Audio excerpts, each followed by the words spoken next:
So, my experience is when learning how to practice presence, which is what I'm doing, and I'm not because that's a goal, but that's just where I find myself. When my partner died and I was alone, it was like me and my spirit, and spirit's going, I'm going, well, what can I do now to distract myself so I could be happy? Spirit's saying to me, do you see anything? And I'm going, no, I don't see anything. I don't see a place to go. I don't see people to go see. I don't see a world. But I mean, if I go there, I'll still be feeling like I'm feeling now. But then I'll have to deal with all the pesky people and the pesky circumstances, because pesky meaning because I can't be other than who I am, which is right now clueless, lost, and wondering what is going on inside me, yet having really an indication that I know what's going on inside of me is transition, because I've been through things like this before, not this big a one. But at the same time, I know that I just have to wait and see. More shall be revealed. Well, so now my life is like that. I have every day. I don't, except for once in a while an appointment, or I have a couple, like a meeting that I've scheduled on Saturdays. I meet with some men in the park, and I have a friend that I meet once a week for. Otherwise than that, and if someone calls me, otherwise I'm alone, and I have nothing to do. And at first it would drive me crazy, because it was like, well, you have to have something to do. You have to be involved with other people. And I'm going, do I? And you may say to me, well, like, well, that means you're financially independent. No, I'm not. I went through the money thing like 10 years ago, when the last of my money resources dried up, and I looked to Spirit and I went, well, I was with my partner then, and I said, I don't know.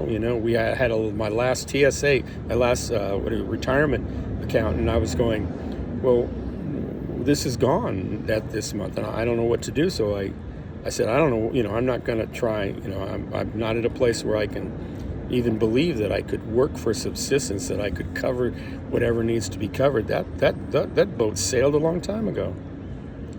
In Spirit, so I took into talking to Spirit, and I was saying, well, I guess we'll see how the promises work. That you can trust in Spirit. The Spirit will provide for you.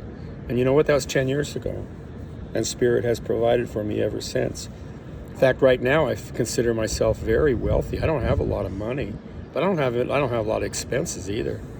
I don't have a lot of things that I have put money in that I have to keep putting money in. Why? Because I don't have money? No, because I don't want them. I don't need them. They don't give me joy. They give me responsibility. I go to the theater. Sometimes I get brand new shoes. Twice I've gotten new cars, and I don't pay for any of that. They just show up. And even when the cars showed up, it wasn't like I was desperate and I needed cars. It was like the universe went, I think you could use an upgrade here, because you're driving and we need an upgrade here. I went, oh, okay, all right. That never happened to me before. Now everything happens for me. Ever since that I came into that awareness. So that's no big deal. So now it's interesting, because that has put me in a place of where I can actually be, I don't even have that thing that says, because people will say that. They'll say to me, look at me, and I don't tell them that I'm bored or that I'm lone. I'm really sometimes feel desperately lonely, because I do it in times, especially in the morning. I want to wake up, because I come out of the dream state, and I've been doing all these sort of things like the way I used to do when I was back in the world, really in it and of it, and thinking I'm of it, and then I come out of it and I'm like, oh, whoa, wait a minute, I'm not in that world anymore.